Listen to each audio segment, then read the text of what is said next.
সুপ্রভাত বন্ধুরা, আশা করি আপনারা সবাই ভালো আছেন। আমিও ভালো আছি।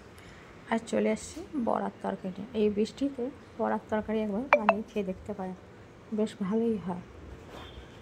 যখন ঘরের সবজি থাকবে না, এই বেসনের এই তরকারিটা বানিয়ে খেয়ে দেখতে পারেন। তার জন্য গামলিতে নিলাম কিছুটা বেসন আর নুন,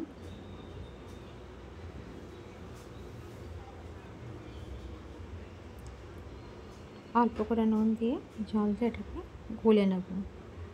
খুব ভালো করে গুলতে হবে এটাকে। নুনটা দিয়ে মিলিয়ে দিলাম প্রথমে, তবে অল্প অল্প জল দিতে থাকবো আর গুলতে থাকবো এটাকে। কড়া ওদিকে বসিয়েছি, গ্যাসটা সিম করে মধ্যে কড়াতে তেলও দিয়ে দেবো। দেখুন বেসনটা খুব ভালো করে গোলা হয়ে গেছে, একদম ফাইন হয়ে গেছে। আর এদিকে তেলটাও গরম হয়েছে। এবার চামচের সাহায্যে আমি সব বড়াগুলো ভেজে নিচ্ছি। এমনি করে একবার পুদিনা ধনে পাতা দিয়ে বড়ার তরকারি বানিয়ে খেয়ে দেখতে পারেন, বেশ ভালো হয় খেতে। কিন্তু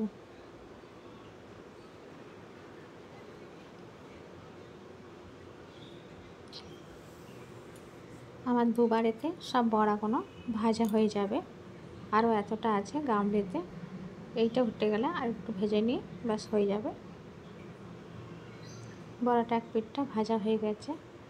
এবার সবখানাকে উলট পুলট করে বার করে নেব।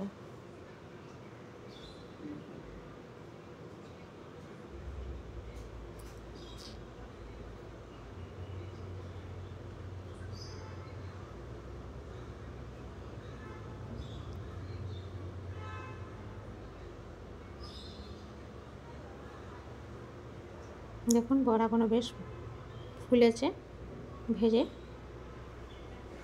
এবার তেলটা কমিয়ে দিয়েছি, তেলটা কমিয়ে দিয়ে দিলাম কালো জিরে আর সাদা জিরে আর একটা শুকনো লঙ্কা ফোড়ন দিয়ে যে বড়াগুলো ভেজেছিলাম সেই বড়াগুলোকে আবার থেকে এতে দিয়ে দিলাম।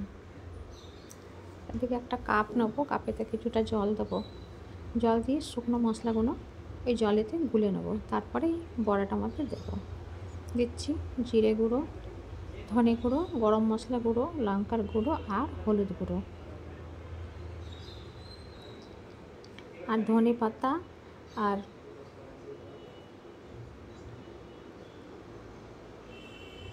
দেখুন এমনি করে আমি গলে নিলাম ভালো করে।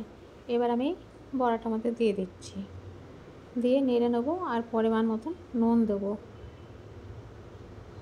এদিকে আমি ধনে পাতা, পুদিনা পাতা আর 2-4টে রসুনের কোয়া দিয়ে পিষে রেখেছি, সেটাকে আমি এতে দিয়ে দেবো। রসুনটা আগে না দিয়ে পরে দিচ্ছি পুদিনা পাতা ধনে পাতার সঙ্গে। একবার এমনি করে বানিয়ে খেয়ে দেখতে পারেন পুদিনা পাতা ধনে পাতা দিয়ে, দারুণ হয় খেতে কিন্তু।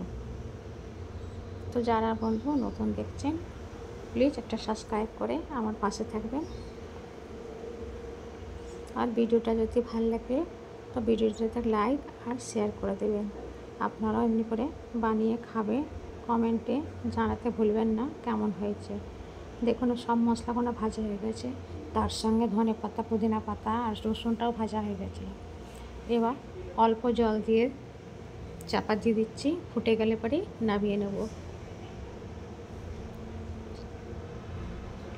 তরকারিটা আমার হয়ে গেছে, এবার আমি প্লেটে বার করে নেব খাবার জন্যে। কেমন হয়েছে জানাতে ভুলবেন না। আশা করি ভালো লেগেছে। ভালো লাগলে পরে একটা লাইক শেয়ার করে দেবেন আর কমেন্টে জানাতে ভুলবেন না। আবারও দেখা হবে। নমস্কার।